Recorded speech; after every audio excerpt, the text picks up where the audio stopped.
Coucou la famille et bienvenue sur la chaîne Famille Delta. Aujourd'hui, je vais aborder la notion de réincarnation.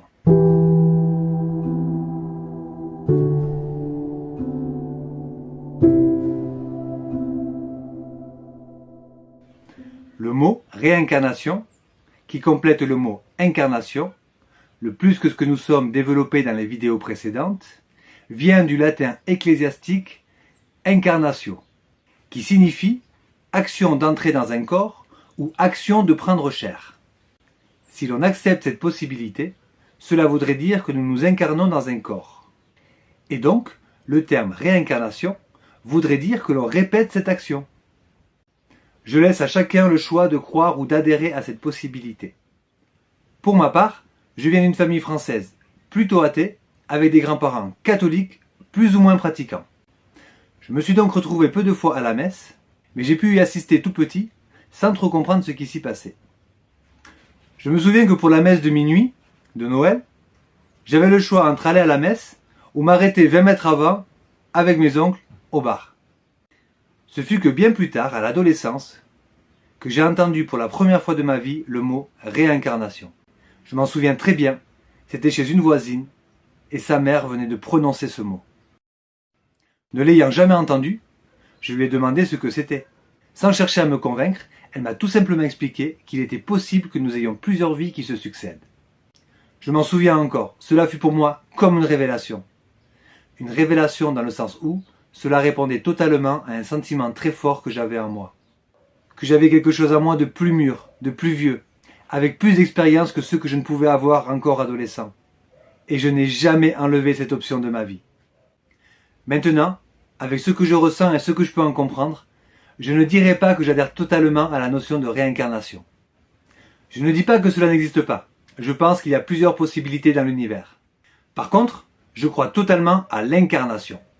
Je suis persuadé que nous venons ici vivre une expérience. Donc, que quelque chose de plus subtil en nous, que l'on pourrait appeler âme ou moi supérieur, vient prendre corps dans la matière de notre Terre, à la surface de notre planète, qu'on appelle aussi Gaïa ou Pachamama ici en Amérique du Sud. Là où je diffère pour ma part de la notion de réincarnation, sans l'exclure, est que je ne suis pas persuadé que nous passons d'une réincarnation à l'autre. Je crois que tout se joue en même temps à partir d'une conscience plus grande. Vu que j'accrédite totalement la thèse qu'il n'y a pas d'espace et de temps, que cela est une illusion qui fait partie d'une réalité propre à ici-bas. Et maintenant, je vais me dévoiler un peu plus, et j'approfondirai le sujet dans la prochaine vidéo qui parlera de la petite voix, de ces petites voix que j'ai d'abord appelées intuition. J'ai connecté il y a 1 an, et je continue l'expérience, avec plusieurs énergies ou entités.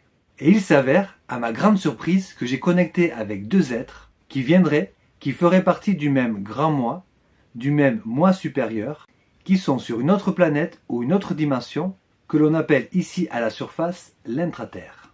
Je ne rentre pas plus sur le sujet, je vous le réserve pour plus tard. Mais ne vous inquiétez pas, j'ai bien l'intention de me dévoiler.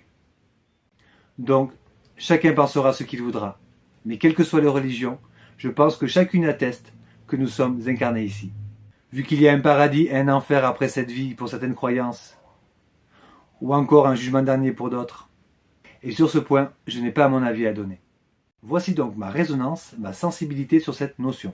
Nous nous incarnons car nous ne sommes pas de cette chair. Nous vivons plusieurs expériences en dehors de cette vie-là, autrement incarnés ou dans un état plus ou moins dense. Et nous avons accès en permanence avec ce tout plus global, qui nous constitue ici, ailleurs et dans l'au-delà, pour une conscience plus grande connectée, elle, au tout, au grand tout unifié. Voilà la famille, cela fut mon processus pour découvrir et m'ouvrir à cela. Et je vous assure que tout cela ne se trouve pas à l'extérieur, mais bien en vous-même. N'hésitez pas à vous abonner, sans oublier un pouce vers le haut, et ce qui me ravirait le plus, un petit commentaire par une histoire ou un ressenti, un sentiment qui vous habite, que vous auriez envie de partager avec la famille. Je vous embrasse, et on ne m'empêchera pas de vous le dire, je vous aime.